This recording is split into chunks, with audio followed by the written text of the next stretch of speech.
I certainly don't mean to belabor some of these points, but I think it's important because when we all go back to our local school districts, whether it's in upstate or the city of New York or out on Long Island, we're going to be asked a lot of questions. And yes, the deficit reduction assessment, we were very clear on that. That's a positive step forward. But I think one of the things that really needs to be underscored is the fact that we are very fortunate that the federal government came in with roughly $3 billion over the next 2 years. My concern is prospective, present and prospective. Prospective in the sense that we were able to fill a hole this year.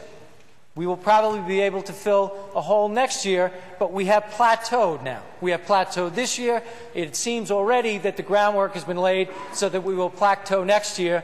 And then if you follow what we are supposed to do, according to the blueprint that you have given us, foundation aid will come back in that third year to the tune of $1.2 billion. Arguably, that's a good thing. But before we get to put in that $1.2 billion, we're going to have to continue to make up that $1.1 billion. And the problem we're going to have is that there's no federal money to fill that hole. So I think in many respects, at best, we're doing a Band-Aid here. Now, Senator Oppenheimer also referenced that there are full restorations. I would respectfully disagree. The deficit reduction assessment, yes. Non-public schools, no. Libraries, no. And in the overall scheme of the money we're spending, it seems inconsistent that we could find $1.19 billion to fill the deficit reduction assessment, but as Senator DeFrancisco said, we couldn't come up with approximately $7 million more to make the libraries whole.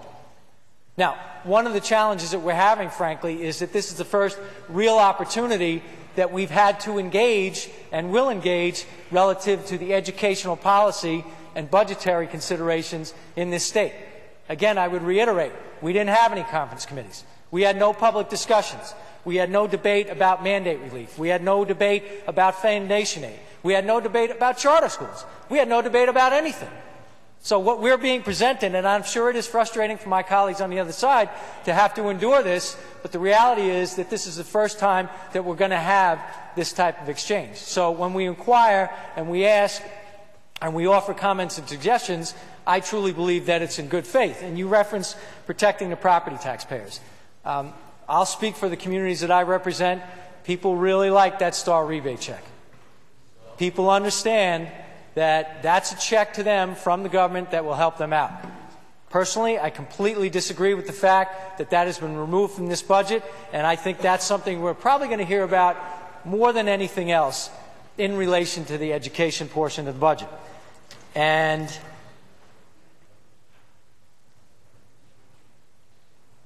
we will have further discussion on mandate relief, but I just want to focus in on what Senator Oppenheimer said. You know, in a time when we do have to deal with fiscal realities, one of the things we should be able to try and do is find ways to alleviate burdens, to reduce regulations, to mitigate some of the concerns that are out there, not only in the small business community, but in our public entities, local governments, school districts in particular. I am frustrated because mandate relief has been around forever. The governor had a couple of very basic mandate relief provisions in his budget. Paperwork Reduction Act. No mandates during the school year. And an additional thing, which I've discussed at length with Senator Fusillo, was a recommendation based on an audit done by the state controller of our state, saying that school districts should be able to use excess funds in certain reserves that they have, which could help mitigate the property tax burden in every community in the state of New York. Those should be, that's like a softball coming right over the plate.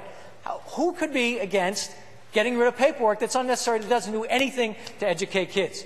Who could be against saying that we don't want to have mandates instituted in the middle of a school year? It's common sense. So you're going to have to explain this, and I'm not asking you to yield, Senator Oppenheimer, but as we leave here and we go back, all of us, but those particularly in the majority, are going to have to explain why there is such a glaring failure on mandate relief. It's a way to help school districts out, and we can focus in on a laser-like way and say, as long as it doesn't do anything to educate kids, why do we have it? We have in here, and we will discuss it again, but no unfunded mandates. And just for the life of me, it's hard to be able to explain that and go back and say, the governor had it in.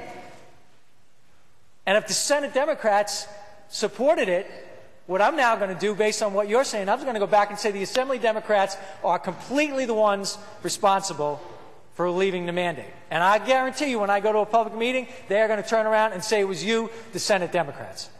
So when it's the governor and the Senate Democrats advocating for mandate relief, it should have happened. Thank you, Mr. President.